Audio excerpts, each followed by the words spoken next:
ಎಲ್ರಿಗೂ ನನ್ನ ನಮಸ್ಕಾರಗಳು. ವೇದವಸ ವೈಬ್ಸ್ ಚಾನಲ್ಗೆ ಸ್ವಾಗತ ಸುಸ್ವಾಗತ. ಇವತ್ತು ಜ್ಯೇಷ್ಠ ಮಾಸದ ಮೊದಲನೇ ಶುಕ್ರವಾರ.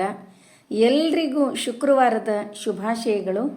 ಲಕ್ಷ್ಮೀನಾರಾಯಣರ ಅನುಗ್ರಹ ಎಲ್ರಿಗೂ ಆಗಲಿ ಅಂತ ಹೇಳ್ತಾ ಇವತ್ತು ಮುಂಜಾನೆ ರಂಗೋಲಿ ಹಾಕೋತ ಒಂದು ಮುಂಜಾನೆಯ ಮಾತು. ಇದು ಆರ್ಟಿಕಲ್ಲು ಒಂದು ನನ್ನ ಕಡೆ ಅದ ರೀ, ಎಷ್ಟು ಅರ್ಥಪೂರ್ಣ ಅದ.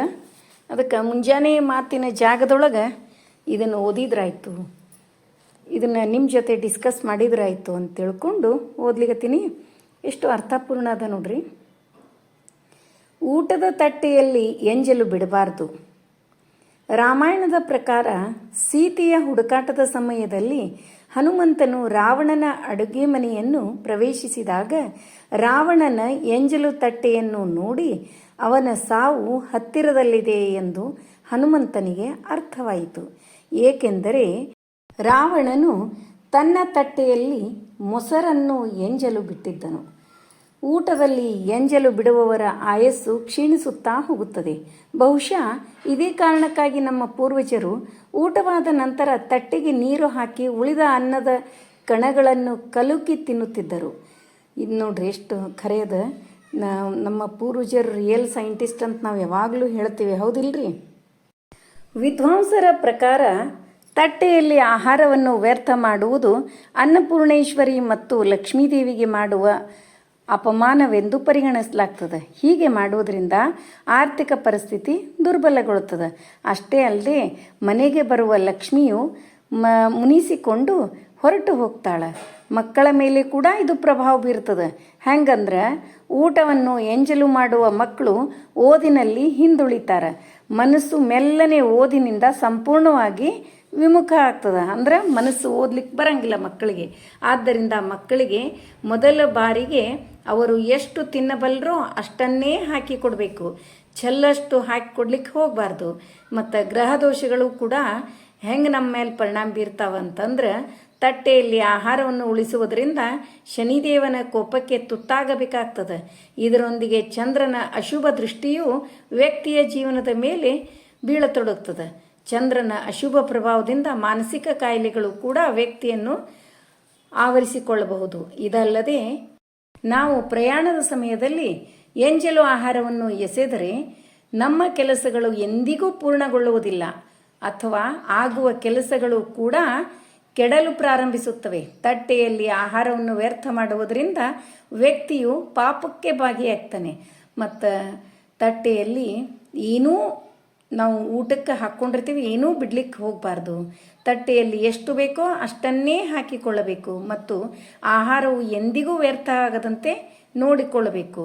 ಒಂದು ವೇಳೆ ಯಾವುದೋ ಕಾರಣದಿಂದ ಆಹಾರ ಉಳಿದುಕೊಂಡ್ರೆ ಕೈ ಮುಗಿದು ಅನ್ನಪೂರ್ಣೇಶ್ವರಿಗೆ ಕ್ಷಮೆ ಕೇಳಿನೇ ಹೇಳ್ಬೇಕಂತ. ಎಷ್ಟು ಒಂದು ಒಳ್ಳೆಯ ಮಾತು ಅದ ನೋಡ್ರಿ, ಹೌದಿಲ್ರಿ? ತಿನ್ನಿ ಮಣದಷ್ಟು, ಬಿಡಬೇಡಿ ಕಣದಷ್ಟು, ಅಷ್ಟೇ ಹಾಕಿ ತಟ್ಟೆಯಲ್ಲಿ, ವ್ಯರ್ಥವಾಗಿ ಹೋಗದಿರಲಿ ಚರಂಡಿಯಲ್ಲಿ. ಹೌದಿಲ್ರಿ? ಖರೇನೆ ಎಷ್ಟು ಇದು ಅಂತೂ ನನಗೆ ಬಹಳ ಖುಷಿ ಕೊಡ್ತು. ಮತ್ತು ಇದರಿಂದ ಇದು ಎಷ್ಟೋ ಜನರಿಗೆ ಗೊತ್ತಿದ್ರೂ ಕೂಡ ಗೊತ್ತಿರಲಾರ್ದವರಿಗೆ ಅನುಕೂಲ ಆಗ್ತದೆ. ಮತ್ತು ನಮ್ಮ ಮಕ್ಕಳಿಗೂ ಕೂಡ ಎಷ್ಟು ಬೇಕೋ ಅಷ್ಟನ್ನೇ ಹಾಕಿಕೊಳ್ಳಿಕ್ಕೆ ನಾವು ಕಲಿಸ್ಬೇಕು, ಹೌದಿಲ್ರಿ? ನೋಡ್ರಿ, ಈಗ ರಂಗೋಲಿ ಎಲ್ಲ ಆಯಿತು ಅಂದ್ರೆ ತುಳಸಿ ಪೂಜೆ 33 ಗೆಜ್ಜೆ ವಸ್ತ್ರ ಅಂದ್ರೆ ಕವಡಿ ಅಂತೇನು ಕರಿತೀವಿ, 33 + 2 ಗೆಜ್ಜೆ ವಸ್ತ್ರ ಏರಿಸೋದು, 33 ಪ್ರದಕ್ಷಿಣೆ ಹಾಕೋದು, ತುಳಸಾದೇವಿಗೆ ಉಡಿ ತುಂಬೋದು, ನೀರು ಹಾಕಿದ್ದು ಮತ್ತು ಮೊದಲು ನೀರು ಹಾಕಿ ಅರಶಿನ ಕುಂಕುಮ ಇರಿಸೋದು ಮರಿಬೇಡ್ರಿ. ಇಷ್ಟಂತೂ ಎಲ್ಲರೂ ಮಾಡ್ತೀವಿ, ಆದರೂ ಕೂಡ ಹೇಳೋದು ಮತ್ತು ಎಷ್ಟೋ ಖುಷಿ ಕೊಡ್ತದೆ. ತುಳಸಿ ಪೂಜೆ ಭಾಳ ಅಂದ್ರೆ ಭಾಳ ಶ್ರೇಷ್ಠವಾದ್ದು. ಮುಂಜಾನೆ ಮತ್ತು ಸಾಯಂಕಾಲ ತುಳಸಿ ಮುಂದೆ ದೀಪ ಹಚ್ಚೋದು ಕೂಡ ಅಷ್ಟೇ ಶ್ರೇಯಸ್ಕರ ಅದ. ಮುಂಜಾನೆಯೇ ಹಚ್ಚಿದ ತುಳಸಿ ಮುಂದೆ ದೀಪ ಸಾಯಂಕಾಲದವರೆಗೂ ನಮ್ಮನ್ನು ಕಾಯ್ತಿರ್ತದೆ. ಸಾಯಂಕಾಲ ಹಚ್ಚಿದ ದೀಪ ನಮ್ಮ ಮನೆಯೊಳಗೆ ಯಾವುದೇ ಕೆಟ್ಟ ಪ್ರಭಾವ ಬೀರಲಾರ್ದಂಗೆ, ಯಾವುದೇ ಕೆಟ್ಟ ದುಷ್ಟ ಶಕ್ತಿಯ ಪರಿಣಾಮ ನಮ್ಮ ಮನೆ ಮೇಲೆ ಬೀಳಲಾರ್ದಂಗೆ ನೋಡ್ಕೋತದೆ.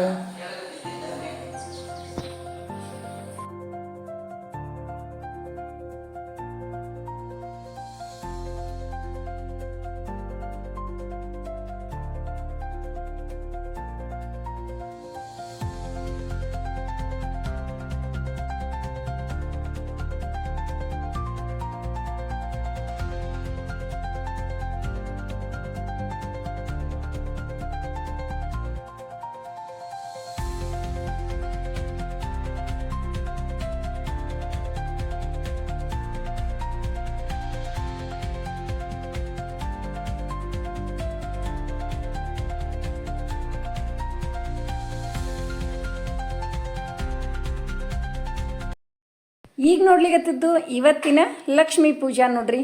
ಮತ್ತು ಶುಕ್ರವಾರಕ್ಕೊಮ್ಮೆ ಲಕ್ಷ್ಮೀ ಪೂಜಾನೇ ಶ್ರೇಷ್ಠ.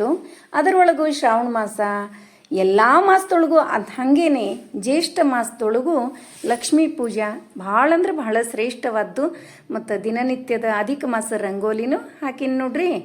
ಮತ್ತು ಇದೇನು ತೋರಿಸ್ಲಿಕ್ಕತ್ತೀರಿ ಅಂತೀರೇನ್ರಿ? ನೋಡ್ರಿ, ನನ್ನ ಮಗಳು ಒಂದಿಷ್ಟು ಇಡ್ಲಿ ಮಾಡ್ಕೊಂಡು ಹೋಗ್ಬೇಕಾಗ್ಯದ ನಾ ಕಾಲೇಜಕ್ಕೆ ಅಂತಂದ್ಲು.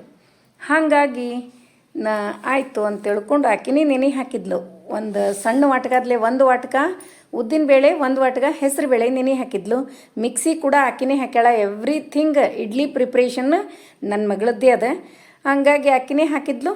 ಮತ್ತು ಮಿಕ್ಸಿ ಕೂಡ ಹಾಕಿ ಇಟ್ಲು. ಜಸ್ಟ್ ಅದ್ರದ್ದೊಂದು ಕ್ಲಿಪ್ಸ್ ನಿಮಗೆ ಅಪ್ಲೋಡ್ ಮಾಡಿದೆ. ಹೆಸರುಬೇಳೆ ಮತ್ತು ಉದ್ದಿನಬೇಳೆ ಹಾಕಿ ಮಾಡೋದ್ರಿಂದನೂ ಟೇಸ್ಟ್ ಆಗ್ತದೆ. ಉದ್ದಿನಬೇಳೆ ಅಧಿಕ ಮಾಸದೊಳಗೆ ಜಾಸ್ತಿ ಮಂದಿ ತಿನ್ನಂಗಿಲ್ಲ, ವ್ರತ ಹಿಡ್ದವರು ತಿನ್ನಂಗಿಲ್ಲ. ಹಂಗೆ ಇತ್ತಂದ್ರೆ ಹೆಸರುಬೇಳೆ ಹಾಕಿ ಮಾಡ್ಬೋದು. ನೋಡ್ರಿ, ಹಿಟ್ಟು ಒಂಚೂರು ಗಟ್ಟಿಯಾಗ್ಯದ. ಆದರೂ ಇದಕ್ಕೆ ಒಂಚೂರು ಏನರ ನೀರು ಹಾಕಿ ಕರೆಕ್ಟಾಗಿ ಮಾಡೋಣಂತ್ರಿ. ಒಂದು ಅರ್ಧ ವಾಟಕದಷ್ಟು ನೀರು ಹಾಕಿದೆ ಅಂತಂದ್ರೆ ಮಸ್ತ್ ಆಗ್ತದೆ. ಆಮೇಲೆ ಏನದ ಇಡ್ಲಿ ರೆಡಿ ಮಾಡೋಣಂತ. ಮತ್ತು ಸ್ವಲ್ಪ ಡಿಫ್ರೆಂಟ್ ಆದ ಟೇಸ್ಟಿ ಆದ ಇದಕ್ಕೆ ಸಾಂಬಾರ್ ಮತ್ತು ಡಿಫ್ರೆಂಟ್ ಆದ ಚಟ್ನಿ ಮಾಡಿದ್ವಿ ಅಂದ್ರೆ ಇಡ್ಲಿ ಏನು ಹೇಳಿರಿ, 4 ತಿನ್ನಲ್ಲಿ 8 ಇಡ್ಲಿ ಆರಾಮಾಗಿ ತಿನ್ಬೋದು ನೋಡ್ರಿ. ಹೌದಿಲ್ರಿ? ಹಿಟ್ಟಂತೂ ಕರೆಕ್ಟ್ ಆಗ್ಯದ ಅಂತ ಅನಿಸ್ಲಿಕ್ಕತ್ತದ. ಮತ್ತು ಹಿಟ್ಟಿಗೆ ನೋಡ್ರಿ, ನಾವೇನು ಸೋಡಾ ಇಂಥವು ಎಂದೂ ಹಾಕಿಲ್ಲ, ಹಾಕೋದು ಇಲ್ಲ. ಹಾಗೇನೆ ಈಗ ಹಿಟ್ಟಂತೂ ಆಗ್ಯದ ಅನ್ನಿಸ್ತು. ಈಗ ಎಲ್ಲದಕ್ಕೂ ಇಡ್ಲಿ ಪಾತ್ರೆಗೆ ಒಂಚೂರು ಎಣ್ಣೆ ಹಚ್ಕೊಂಡು ಇಡ್ಲಿ ಹಾಕಿ ಹಿಟ್ಟು ಹಾಕಿ ಇಟ್ಬಿಡೋಣಂತ್ರಿ. ಇಡ್ಲಿ ರೆಡಿ ಆದವು ಅಂದ್ರೆ ಹೆಂಗೆ ಆಗ್ಯಾವಂಥೇಳಿ ತೆಗೆದು ತೋರಿಸ್ತೀನಿ. ಹಾಗೆ ಸಾಂಬಾರು ಏನು ಮಾಡೀನಿ ಅದನ್ನು ಕೂಡ ತೋರಿಸ್ತೀನಿ. ಯಾವುದೇ ಸಾಂಬಾರು ಮಾಡಿದರೂ ಕೂಡ ನಾನು 1 ಸೂಡು ಮೆಂತ್ಯ ಪಲ್ಯ ಹಾಕ್ತೀನಿ ರೀ. ಯಾಕಂದ್ರೆ ಭಾಳ ಅಂದ್ರೆ ಭಾಳ ಟೇಸ್ಟ್ ಆಗ್ತದೆ. ಅದಕ್ಕೆ ಮೆಂತ್ಯ ಫ್ಲೇವರು ಬೇರೆ ಇರ್ತದೆ. ಮತ್ತು ಒಂದಿಷ್ಟು ಚಟ್ನಿಗೆ ಒಗ್ಗರಣೆ ಮಾಡಿ ಇಟ್ಬಿಡ್ತೀನಿ. 2-3 ಸ್ಪೂನು ಎಣ್ಣೆ, ಜೀರಿಗೆ, ಸಾಸಿವೆ, ಇಂಗು, ಅರಿಶಿನ ಪುಡಿ, ಒಣಮೆಣಸಿನ್ಕಾಯಿ ಒಗ್ಗರಣೆ ಮಾಡಿ ತೆಗೆದು ಇಟ್ಟೆ ಅಂತಂದ್ರೆ ಆರಿದ ಮೇಲೆ ಚಟ್ನಿ ಆ್ಯಡ್ ಮಾಡಿಬಿಡ್ತೀನಿ. ಈಗ 2-3 ಸ್ಪೂನು ಎಣ್ಣೆ, ಜೀರಿಗೆ, ಸಾಸಿವೆ ಹಾಕಿ ಸಾಂಬಾರು ಮಾಡ್ಲಿಕ್ಕತ್ತೀನಿ. 2-3 ಬದನೆಕಾಯಿ, 4-5 ಒಣಮೆಣಸಿನ್ಕಾಯಿ, 1-2 ಕ್ಯಾಪ್ಸಿಕಮ್ ದೊಣ್ಣೆ ಮೆಣಸಿನ್ಕಾಯಿ, ಮತ್ತು ಹಾಗೆ 1 ಸೂಡು ಮೆಂತೆ ಚೆಂದಾಗಿ ತೊಳೆದು ಕಟ್ ಮಾಡಿ ಇಟ್ಕೊಂಡೀನಿ. ಅದನ್ನು ಕೂಡ ಒಗ್ಗರಣೆಯೊಳಗೆ ಹಾಕಿ ಚೆಂದಾಗಿ ಫ್ರೈ ಮಾಡ್ತೀನಿ. ಆಮೇಲೆ ಕುದಿಸಿ ಇಟ್ಕೊಂಡ ಹೆಸರುಬೇಳೆ, ತೊಗರಿಬೇಳೆ ಫಸ್ಟ್ ತೋರಿಸಿದ್ ನೋಡ್ರಿ ನಿಮ್ಗೆ. ತೊಗರಿಬೇಳೆ, ಹೆಸರುಬೇಳೆ ಎರಡೂ ಅರ್ಧ ಬಟ್ಲು ಕುದಿಲಿಕ್ಕಿಟ್ಟಿದ್ದೆ. ಅದನ್ನು ಕೂಡ ಕುದ್ದದ. ಮತ್ತು ಅದನ್ನು ಇದ್ರೊಳಗೆ ಆ್ಯಡ್ ಮಾಡಿಬಿಡ್ತೀನಿ. ಹಾಗೆ ತೊಗರಿಬೇಳೆ, ಹೆಸರುಬೇಳೆ ಕುದ್ದಾವ. ಅದರೊಳಗೆ ಉಪ್ಪು, ರುಚಿಗೆ ತಕ್ಕಷ್ಟು ಉಪ್ಪು, ಸ್ವಲ್ಪ ಸಾಂಬಾರು ಪುಡಿ ಹಾಕಿ, ಸ್ವಲ್ಪ ಬೆಲ್ಲ ಹಾಕಿ ಎರಡೂ ಮಿಕ್ಸ್ ಮಾಡಿ, ಈಗ 1 ಕುದಿ ಆದಮೇಲೆ ನೀರು ಹಾಕಿ ಮತ್ತು ಕುದಿಲಿಕ್ಕೆ ಇಟ್ಟರೆ, ಕೊತ್ತಂಬರಿ ಹಾಕಿ ಕುದಿಲಿಕ್ಕೆ ಇಟ್ಟರೆ ಏನು ಫ್ಲೇವರ್ ರೀ! ಇಡ್ಲಿ ದೋಸೆ ಇವ್ರ ಮನೆಯಾಗೆ ಎಳ್ದಾವಂಥೇಳಿ ನೀವು ಬಿಡ್ಬೋದು ನೋಡ್ರಿ. ಮನೆ ಹುಡುಕೋ ಅವಶ್ಯಕತೆನೇ ಇಲ್ಲ. ಅಷ್ಟು ಸೂಪರಾಗಿ ಫ್ಲೇವರು ಬರ್ತದೆ, ಟೇಸ್ಟು ಬರ್ತದೆ. ನೋಡ್ರಿ, ನೋಡಿದ್ರೇ ಅನ್ನಿಸ್ಲಿಕ್ಕತ್ತದ ಇನ್ನೂ ಕುದಿ ಹಿಡಿಲಾರ್ದೇ ಎಷ್ಟು ರುಚಿಯಾಗ್ಯದ ಅಂಥೇಳಿ. ಈಗ ಚಟ್ನಿನೂ ರೆಡಿ ಆಯಿತು. ಚಟ್ನಿಗೆ ಏನೇನು ಹಾಕಿದೆ ಅನ್ನೋದನ್ನು ನೀವು ನೋಡಿ ಆಯಿತು. ಇನ್ನೇಕ್ ತಡ ರೀ, ಚಟ್ನಿನೂ ರೆಡಿ ಆಯಿತು, ಸಾಂಬಾರು ರೆಡಿ ಆಯಿತು, ಇಡ್ಲಿನೂ ರೆಡಿ ಆಗ್ಯಾವ. ಇನ್ನೇಕ್ ತಡ ರೀ, ಹಾಕಿ ಕೊಟ್ಟ ಬಿಡ್ತೀನಿ. ಡಬ್ಬಿ ಒಯ್ದು ಬಿಡವಳ್ಳಕ್ಕೆ ಇಷ್ಟ ಆಯ್ತು ನೋಡ್ರಿ. ಶುಕ್ರವಾರ ಅದರೊಳಗೂ ಹಾಕಿದೊಂದು ಗದ್ದಲ ಏನ್ರಿ ನಮ್ಮ ಮನೆ ಒಳಗೆ. ಖರೇನೆ ಮುಂಜಾನೆ ಹೊತ್ನ್ಯಾಗ ಯಾವರೇ ಫೋನ್ ಬಂದು ಅಂದರೆ ಯಾಕಪ್ಪ ಇವ್ರು ಫೋನ್ ಮಾಡ್ತಾರೆ ಅನ್ನಿಸ್ತದ. ಅವರು ಕೂಡ ನಾವು ಬೇಕು ಅಂತ ಹೇಳೇನೆ ಮಾಡಿರ್ತಾರೆ. ಹಾಗೇನು ಸಿಟ್ಟದು ಏನು ಮಾಡ್ಕೊಳಂಗಿಲ್ರಿ. ಬಟ್ ಮುಂಜಾನೆ ಈ ಟೈಪ್ ಗದ್ದಲ ನಡೆದಿರ್ತದೆ ನೋಡ್ರಿ. ನೋಡಿದ್ರಲ್ಲ, ಇವತ್ತಿನ ವಿಡಿಯೋ ಎಲ್ರಿಗೂ ಇಷ್ಟ ಆಯಿತು ಅಂತ ಅನ್ಕೋತೀನಿ. ನಮ್ಮ ವಿಡಿಯೋಗಳು ನಿಮಗೆ ಇಷ್ಟ ಆದರೆ ಲೈಕ್ ಮಾಡಿರಿ, ಶೇರ್ ಮಾಡಿರಿ. ಹೊಸದಾಗಿ ನೋಡ್ಲಿಕ್ಕತ್ತವರು ನಮ್ಮ ವಿಡಿಯೋಸ್ ಇಷ್ಟ ಆದರೆ ಬಿಡ್ಲಿಕ್ಕೆ ಹೋಗ್ಬೇಡ್ರಿ. ಲೈಕ್ ಮಾಡಿ, ಸಬ್ಸ್ಕ್ರೈಬ್ ಮಾಡಿರಿ. ಹಂಗೆ ಫ್ರೆಂಡ್ಸ್ ಆ್ಯಂಡ್ ರಿಲೇಟಿವ್ಸಿಗೆಲ್ಲ ಒಂಚೂರು ಶೇರ್ ಮಾಡ್ತಿರಲ್ಲ. ಮತ್ತೆ ಮುಂದಿನ ವಿಡಿಯೋದಲ್ಲಿ ಸಿಗೋಣ. ಧನ್ಯವಾದಗಳು. ಇವು ನೋಡ್ರಿ, ಮೈಸೂರು ದಣಿ chiffon sari with classy gold zari. ಸ್ಕ್ರೀನ್ನಾಗೆ ಎಷ್ಟು ಮಸ್ತ್ ಕಾಣಿಸ್ಲಿಕತ್ತೇವ ಅಂತಂತಂದ್ರೆ ಹೊರಗೆ ಉಟ್ಕೊಂಡ್ಮೇಲೆ ಎಷ್ಟು ಮಸ್ತ್ ಕಾಣಿಸ್ಲಿಕ್ಕಿಲ್ಲ. ಅದಕ್ಕೆ ತಟ್ಟಣ ಆರ್ಡರ್ ಕೊಡ್ರಿ. ಲಿಮಿಟೆಡ್ ಸ್ಯಾರೀಸ್ ಅವೈಲೇಬಲ್ ಅವ. ಎಲ್ಲಿ ಆರ್ಡರ್ ಕೊಡಬೇಕು, ಹೆಂಗೆ ಆರ್ಡರ್ ಕೊಡಬೇಕು ಅಂತಂದ್ರೆ ನಿಮಗೆ ಯಾವ್ದು ಸೀರೆ ಇಷ್ಟ ಆಗ್ತದ ಅದನ್ನು ಸ್ಕ್ರೀನ್ಶಾಟ್ ತೆಗೆದು ಮ್ಯಾಲೆ ಕಾಣಿಸಿರುವಂಥ ಡಿಸ್ಪ್ಲೇ ಆಗಿರುವಂಥ ನಂಬರಿಗೆ ಶೇರ್ ಮಾಡಿರಿ. Thank you.